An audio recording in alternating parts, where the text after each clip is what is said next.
Hello and welcome to another edition of Defending the Den. I'm your host, Scotty Wazz. How are you doing? Glad you can join me here. And yeah, what a weekend it was as the Black Bears partake in their first home, I do believe, in team history as the Philadelphia Rebels came down to Odenton for Friday. The Black Bears go up to South Jersey on Saturday. And the big thing, and I guess the big story around the East Division was everyone getting down with the sickness, like so much disturbed in the early 2000s, probably late 90s. But in any case, yeah, Philadelphia had 4 guys who were out due to illness, and then another 3 who were out on the IR due to injury. And the Black Bears hurting a little bit too. Had a couple guys early in the week come down with some illness issues, and it plagued them all throughout the weekend. But the Black Bears able to get enough in the tank and have enough in the tank, go ahead and get themselves a nice 4 points on the weekend. And it started off on Friday. And the Black Bears on Friday really had a dominant performance in the first part of the first period. They kind of just made things go along. They offensively had not too many quality chances, but of them in Philadelphia, they were taking advantage of it, out shooting Philadelphia 13-2. The only problem was 2 of those shots for Philadelphia went into the back of the net. It started off late, 3:40 left on a power play, one of the 2 power plays that any team got in this game, a very tightly called game. But Abzal Alabek gets his 9th of the year, kind of coming down the right side rather, hits the circle, rips one home. Ryan Deans was screened in front, but Alabek gets his 9th of the year. Philadelphia up 1-0, and then it wasn't but 42 seconds later when Drew Bellison would make it 2-0 for Philly, kind of on a little bit of a broken coverage situation. Bellison creeps down from the blue line, takes a shot, puts it on net, goes in the net, his 2nd of the year. Philly up 2-0. Black Bears trying to figure out how they can recover from this, and they get a little bit of help from Kris Krumins, who gets back in the lineup after a upper body injury hampered him from a couple weeks back. He finally is back in the lineup. He pays dividends on the first night back with 16 seconds left. A wonderful tip in front off of Anthony Pellettieri's shot goes in the back of the net. Krumins' 9th of the year, Pellettieri's 15th assist, and Josh Frenette getting the puck up to Pelletieri for his 28th assist. Black Bears down just 2-1 after 1 period of play. The Black Bears kind of taking that momentum into the second period. Or in the first period, Tanner Duncan got a blindside pass, and he got kind of lit up at the center ice there from the Philadelphia Rebels, but that doesn't cause him no harm as he gets one 4:09 into the second period, just comes down Broad Street, gets a nice pass from Harrison Smith, rips it home for his 25th of the year. Smith's 60th assist. Liam Doherty's getting his 20th assist. Black Bears tie this one up at 2. And then 1 minute later, a dog play by Owen Drury, just hunting down the puck in the offensive zone to a good forecheck. Can't get a shot off, but he kind of loses the handle on the puck. But Kris Krumins there again. Krumins just rips one from the top of the slot, puts it home for his 10th. Owen Drury's 27th assist. Daniel Johnson getting his 18th assist. Black Bears up 3-2. They kept on hunting down the Rebels, and William Esterbrook gets on the board as he comes down the right-hand side. Just really kind of going behind the net, thinking that he's just going to take a skate around. Banks it off the goal stick. It goes off the goal stick, off a defender, and into the back of the net for his 13th of the year for Esterbrook. Frenette getting his 2nd assist of the game, 29th of the season. Doherty getting his 2nd assist of the game and 21st of the season. Black Bears up 4-2 after 2 periods of play, and they were looking to maintain things in the third, but the Rebels really coming out of their shell in this one, really putting the pucks on net for Ryan Deans, who had only faced 7 shots through 40 minutes of play, and did pretty well to keep him out in the first part of the third period. Jake Schultz did get one in, and that was a little bit of a defensive lapse, a little bit of a mishandle in the defensive zone. Schultz picks it up, puts it roof for his 6th of the year, and try as they might, Philadelphia didn't come back. The Black Bears able to keep them to the side, able to keep chances away from Ryan Deans. Ryan Deans making some crucial saves late in the frame, too. They get the 4-3 victory as Deans makes 14 saves in this one. So a trip down to Odenton successful. kind of locks them in. That actually locks in for the Black Bears a first-round bye. They cannot go further than second seed, and puts their magic number to actually just one to clinch the division. Any 1 point, either a Rochester loss or a Maryland win, would get it done. So they head up the corridor up to 95 through the Turnpike and get up to South Jersey, Sewell, New Jersey, Hollandale Ice Arena. And the sickness kind of getting into the Black Bears even more. A couple guys sick in the morning. Ryan Dean's not even making the trip due to the illness, which means Jacob Aranda from the Mercer Chiefs gets called up to back up Dom Gatto in this one. And the Black Bears get off to a strong start, as it only took a minute and 49 seconds for Owen Drury to get on the board on the power play, no less. Harrison Smith working it down to Josh Frenette. Josh Frenette putting a pass in front to Drury. Drury gets a stick on it for his 11th of the year. Frenette's 30th assist. Harrison Smith's 61st assist of the year. Black Bears up 1-0 early. A little bit of penalty trouble in the middle part of the frame, but that's no problem for the Black Bears. They come down. They had one chance, didn't go their way. The second chance, though, did go their way as Josh Frenette hunts down a clearing attempt by William Esterbrook. Frenette hunts it down, gets it to Drury, who's streaking in the slot, rips it home for his 12th of the year. Frenette's 31st assist.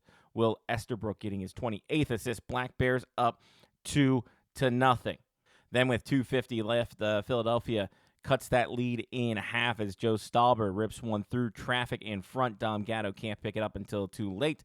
Stauber's 6th of the year, 2-1 going into the first intermission. But Stauber wouldn't stop there, as an errant turnover not 3 minutes into the frame allows Stauber to just rip one from the point.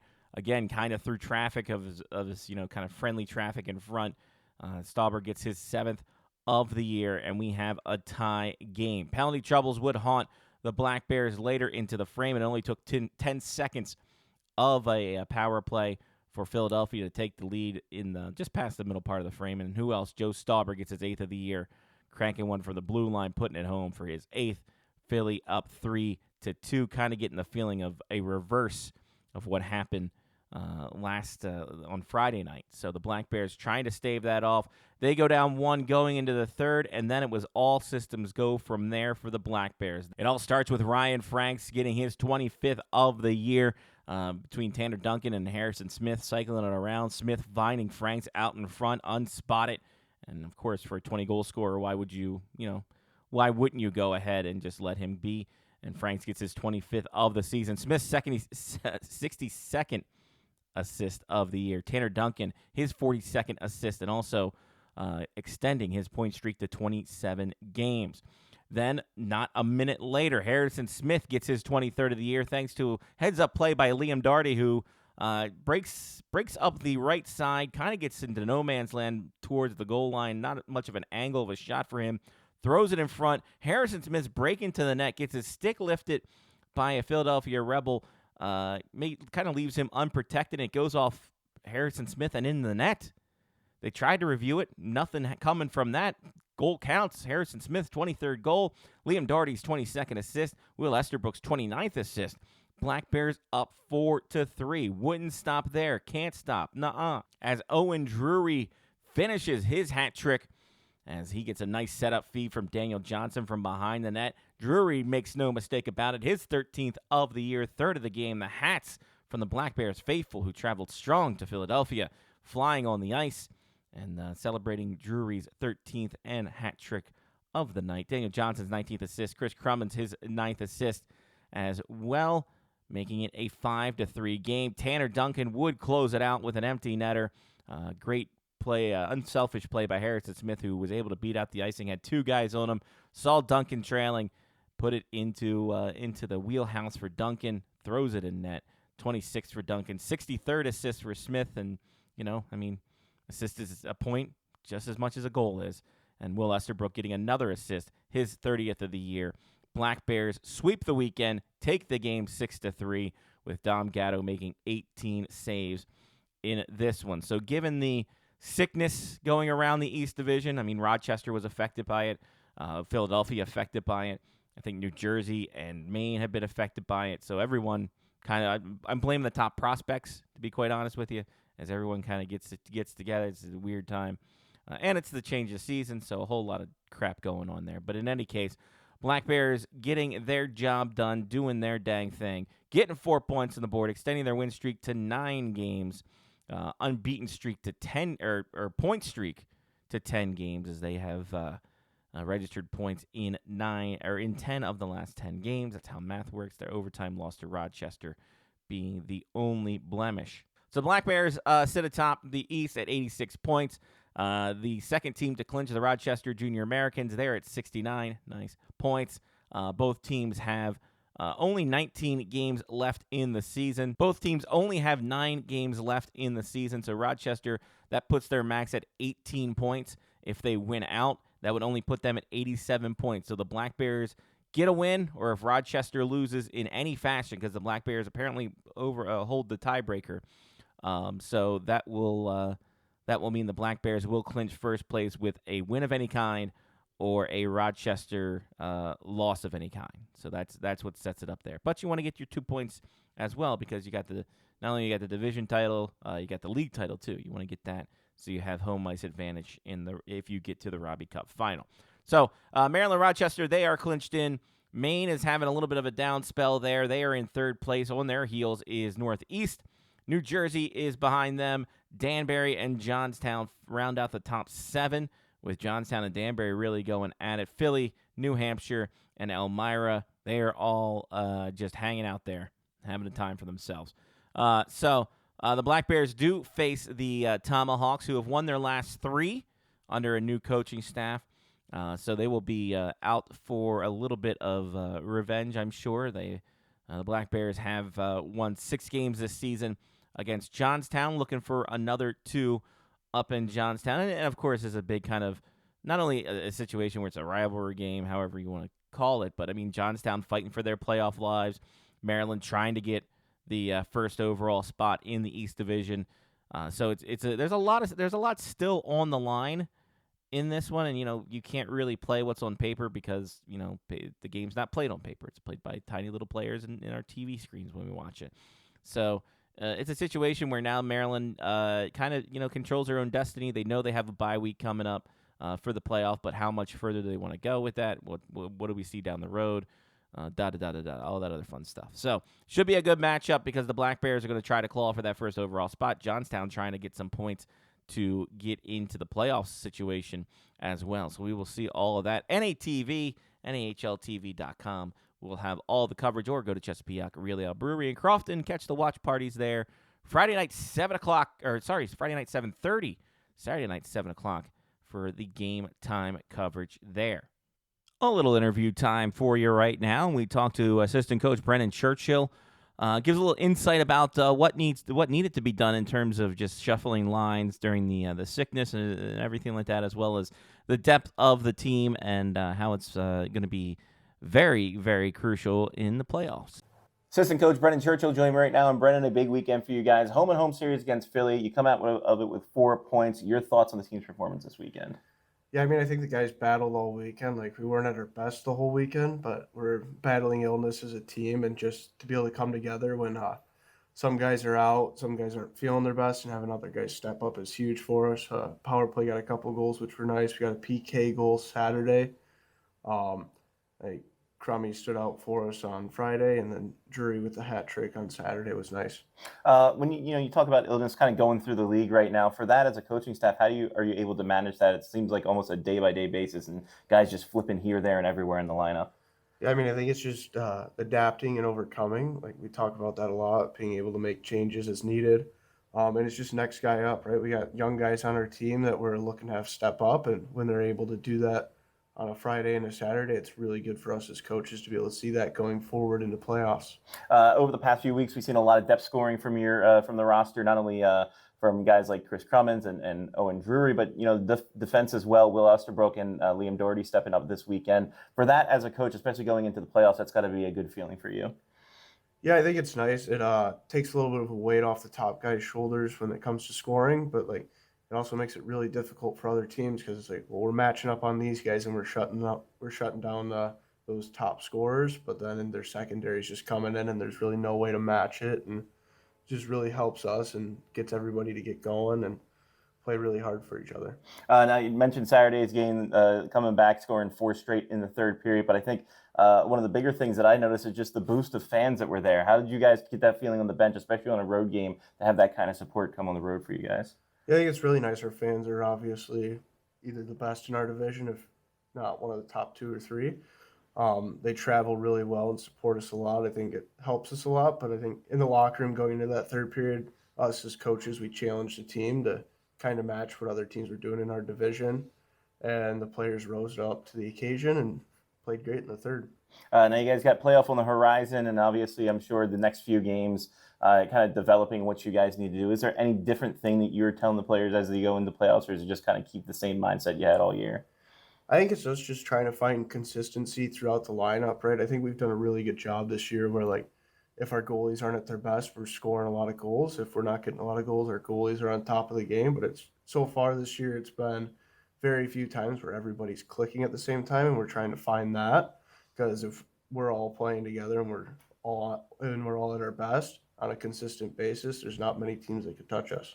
You guys go up to Johnstown this weekend, final series against them in the regular season. They're fighting for their playoff lives. You guys are fighting to clinch the division. I mean, what's especially with guys coming back on from the mend, from illness, what's been the big message this week at practice to make sure you guys are focused and get 4 more points? I think it's just what it's been all year, like doing the little things, small details, every shift, a full 60 minutes each night, right? We can't take 2 periods off. It's got to be every shift, getting better and better, and elevating our games and taking care of the small stuff that people don't want to do. Ben Stiller's coming out with a new documentary series called Born to Bowl, following 5 bowlers on the PBA tour. When's the last time you bowled, and what was your high score? Shoot, I don't know the last time I bowled, but probably around 300. Ah, there you go. Perfect game for a perfect assistant coach. It's Brennan Churchill of the Maryland Black Bears.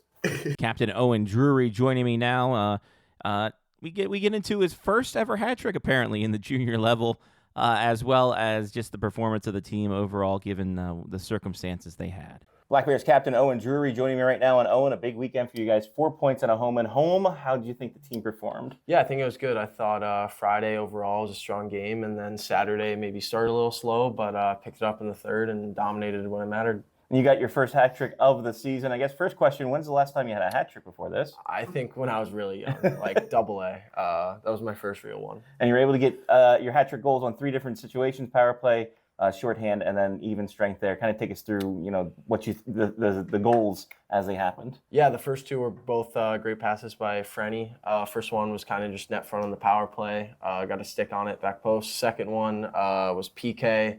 Frenette won a battle and kind of just threw it to me up front, and I just shoveled it in. And then third one, puck was behind the net on the edge, and I Michigan. So yeah, and honestly, that made the crowd go wild on that one. And speaking of the crowd going wild, how do you think the fan support was on the road, home and home, especially a short trip up to Philadelphia? It was great. It was really cool to see. I mean, our fans are the best in the all. We're super lucky. So to see them all put that effort in, make the drive, it was special. You guys battling illness, whole league's battling illness in that one. How did you think that the team adjusted to that, especially guys being put in different spots? Yeah, it was cool. I think everyone on our team prepares every week to play in any situation, and different guys prove that they can do it. I think it's great, especially going to playoffs. We have guys for every situation, no matter what. You guys head up to Johnstown this weekend. You've had their number for most of the season, but what's the big message going into it, especially with the possible division clinching this week and them playing for the playoff lives? Yeah, I think it's just, we know they're going to come out hard, but at the end of the day, it's up to us. It's how we play. When we play the way we want to, we think we can dictate the play with anyone. So just focus on that, and we should be good. Ben Stiller has a new documentary series called Born to Bowl. It's going to be on HBO Max following the PBA tour. When's the last time you bowled, and what was your highest score? Last time I bowled was start of the year. Highest score, like, awful. I don't know, 130 maybe. All right, well, Is that good? No, not really. It's below the half. I think 130. You're not getting turkeys, but you're going to get some chicken as a player of the week, raising canes for the Maryland Black Bears. Owen Drury, the Maryland Black Bears.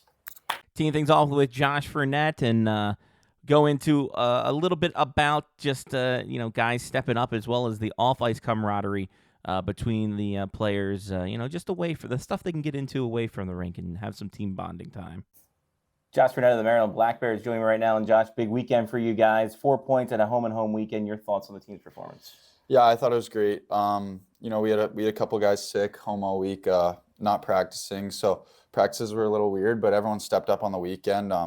Battling through having no energy, and I thought guys that haven't been playing as much stepped up when they needed to, and it was a great showing for our whole team.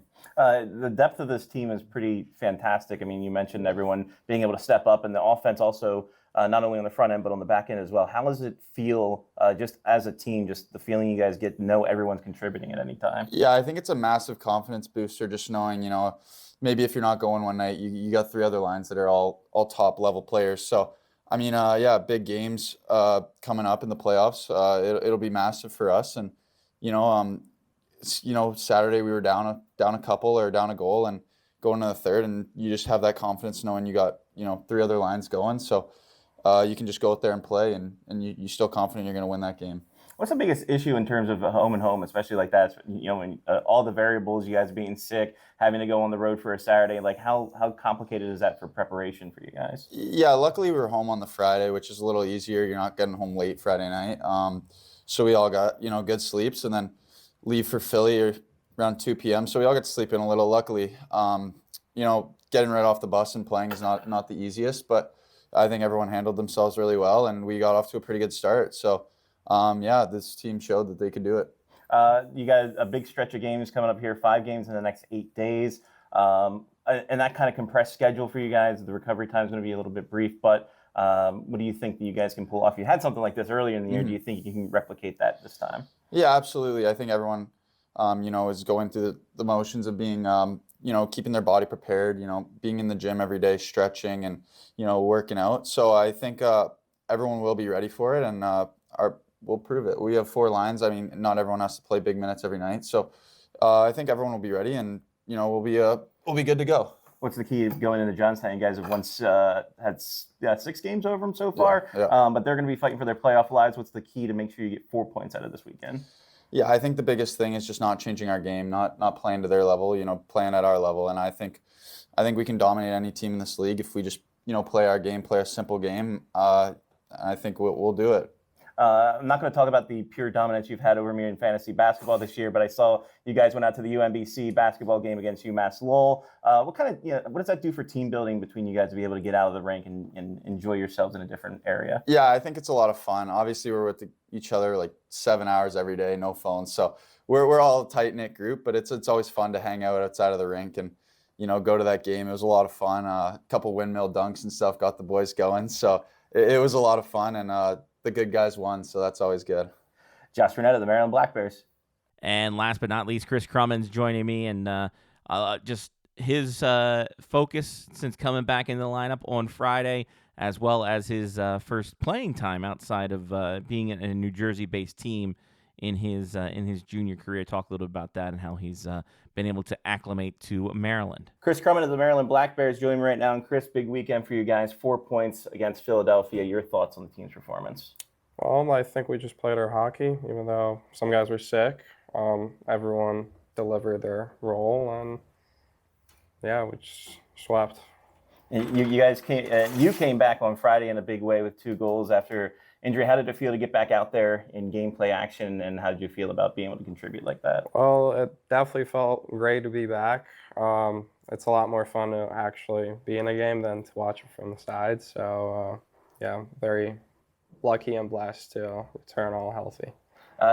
It's your first time outside of the state of New Jersey playing-wise and playing for Maryland. How has it been in this transition to go from that now in this playoff run with the Black Bears? Well, I'd say it's pretty easy. You guys are very friendly. Coaches are very professional, and I think I can pick up on stuff pretty easily. So the transition's been very good, and I'm very happy to be on a winning team now. When you look at being able to play within the division still, is that better or worse for you to know that know the different things that these teams can do and not have to go into an entirely new situation against playing different teams? Well, I would assume that it's easier for me to keep playing the same teams I've always played because I do kind of understand their hockey better. I assume going down to South and playing a lot more physical hockey could be a little bit different. So It's going to be pretty physical, I'm sure, against Johnstown this weekend. What's been the key message for you guys to make sure you pull 4 points out of the weekend? just play your hockey. This day, 99 years ago, the Roxy Theater opened up in New York City, one of the biggest movie theaters at the time. What's your favorite movie of all time? I don't think I have a specific one, but I do binge watch a lot of movies all the time. But no specific movies, unfortunately. Nothing. You're just like, this is comfort watching for me. Yeah, I mean, I like The Wolf of Wall Street, I guess.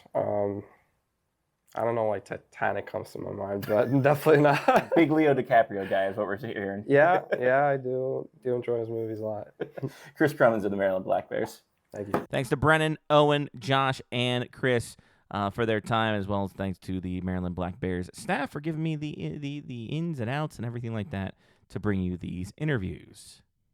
A little bit of alumni news, why not? Dimitri Kebrew on Friday had an assist, but the Anchorage Seawolves fall in the first round of the UCHC tournament, so they end their season on a bit of a down note there. Luka Pasco made 30 saves and had 2 stops in the shootout for Minnesota to go on and win on Friday night, while Garrett Sidlowski had a goal for Western Michigan as they take the Friday win over Colorado College in the NCHC playoffs.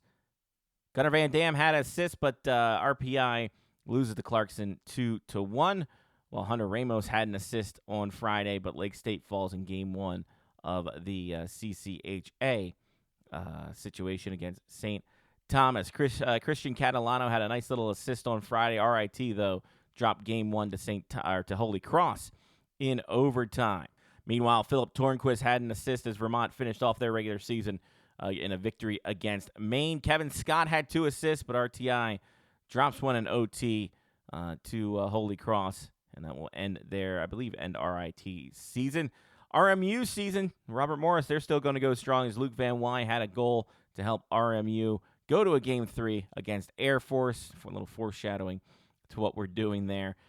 Tyler Young had the game-winning goal for North Dakota as North Dakota moves on in the NCHC, hit the frozen face-off as they beat Omaha 5-1 on Saturday. Brandon Piku had an assist, but Lake State drops to St. Thomas, so their season is complete. In D3, Thomas Toth had a goal and assist. Hobart beat Oswego to take the SUNYAC title, and they will go on as the number 1 seed as an undefeated team into the D3 national tournament. Gates Perillo had an assist, but Stevenson, they dropped the MAC title game in overtime to Newman, while Sebastian Speck had an assist as Endicott takes the CNE title. I think they only have 2 losses this year. They will be number 2 seed, though. Them and Hobart will get a bye in the first round of the D3 playoffs. And in that Game 3 that we alluded to earlier, Luke Van Wy had an assist.